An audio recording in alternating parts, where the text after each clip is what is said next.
distúrbios alimentares, como compulsão alimentar, bulimia e até mesmo anorexia, servem para alterar o humor e distrair a pessoa dos seus traumas. Então, né, o distrair entre aspas. Os alimentos ricos em gordura, em açúcar, como fast food, sobremesa, eles desencadeiam uma resposta aqui no cérebro, uma resposta neuroquímica que traz uma sensação de prazer. Para alguém que vive angustiado, tem essa sensação de se acalmar, entre aspas, e se sentir bem quando come algo industrializado. Então, a compulsão alimentar pode ser entendida como uma resposta ao trauma, né, de uma maneira ou outra também.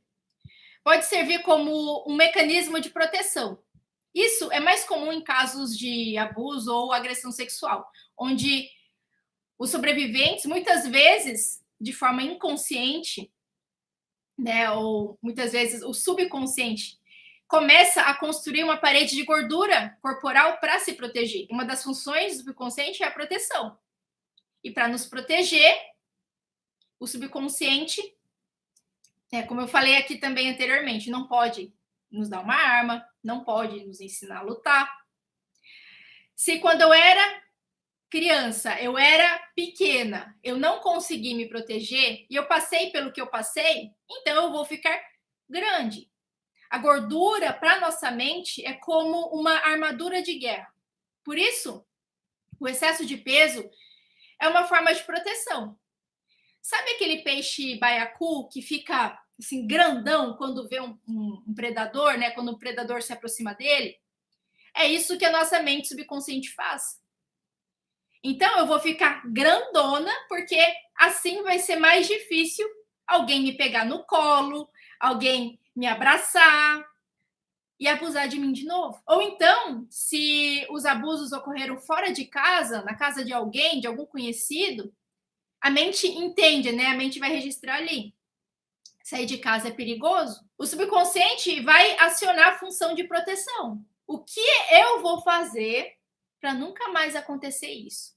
Se toda vez que eu saio de casa, acontece isso. Já sei, não vou mais sair de casa. Então, eu preciso desenvolver uma maneira para ter a desculpa de ficar em casa. Ah, já sei. Vou desenvolver aqui depressão, pânico, fobia social, baixa autoestima, excesso de peso, enfim. A mente, como uma forma de proteção, vai desenvolver um sintoma para que impeça aquela pessoa, né, que tem aquele trauma ali registrado de sair em público. Ou então vai moldar o corpo para parecer pouco atraente, para que assim ninguém tente atacá-la de novo. Vai cobrir os órgãos sexuais com camadas, né, de gordura para esconder. E também como como se fosse uma maneira de lidar com aquela turbulência interna causada pela violência, né, que a criança viveu. Consegue entender agora que emagrecer não é apenas uma questão de fechar a boca e se matar de fazer atividade física. O emagrecimento é muito mais complexo e profundo. A gente tem que olhar para todas essas feridas e tratar tudo isso. Crianças que aprendem a lidar sozinhas com as suas emoções, isso é, sem suporte nenhum, tendem a crescer com fortes dificuldades de demonstrar sentimentos. Imagine crescer em um ambiente onde os seus pais ou adultos ficam ali todo dia, né, ou constantemente te chamando de fracote, chorona, manhosa, ou frases como: se chorar vai apanhar o dobro, engole esse choro, filho meu não faz birra. Pessoas que se desenvolvem com esse trauma de invalidação crescem inseguras.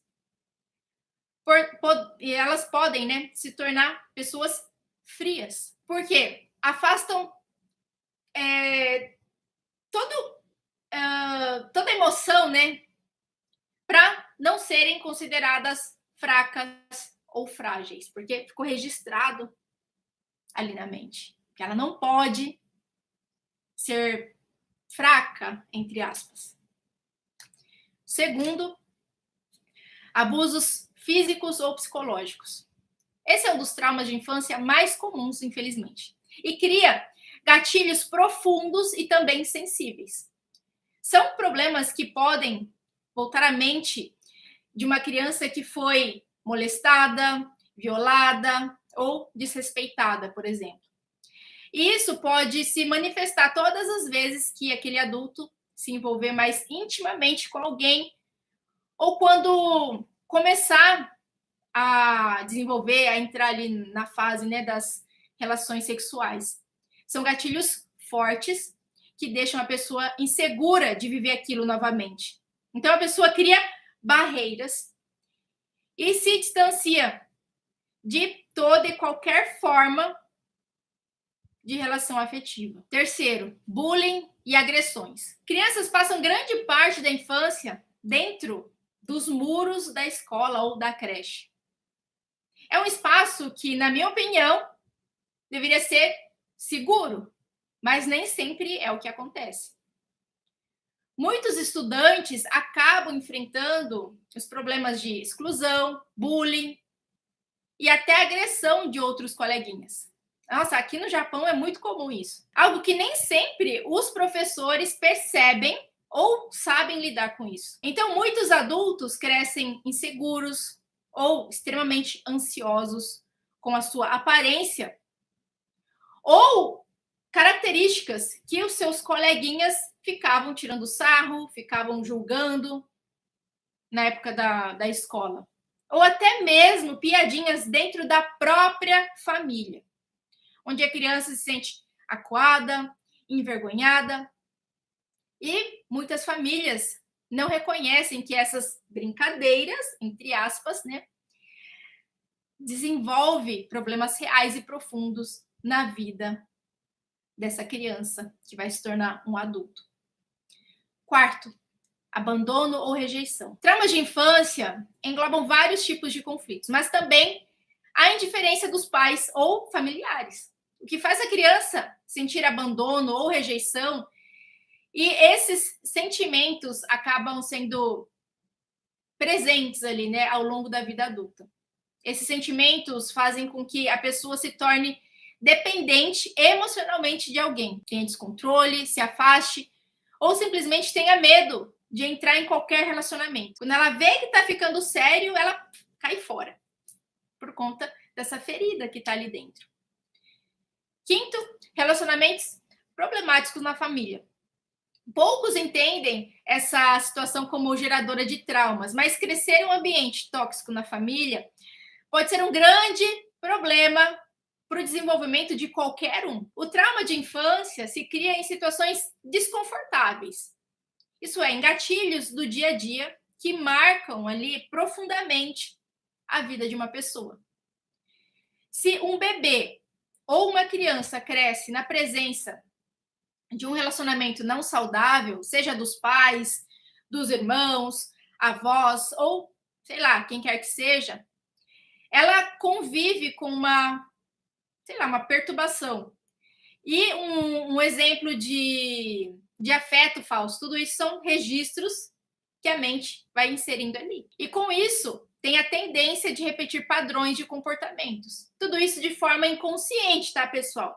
Não sei se já aconteceu com vocês. Comigo já aconteceu muito. Por exemplo, o comportamento da minha mãe ou do meu pai, que eu não gostava, quando eu vejo, eu tô fazendo igual. Ou alguém, né, de fora olha e fala assim, nossa, mas você tá igual a sua mãe, tá igual ao seu pai.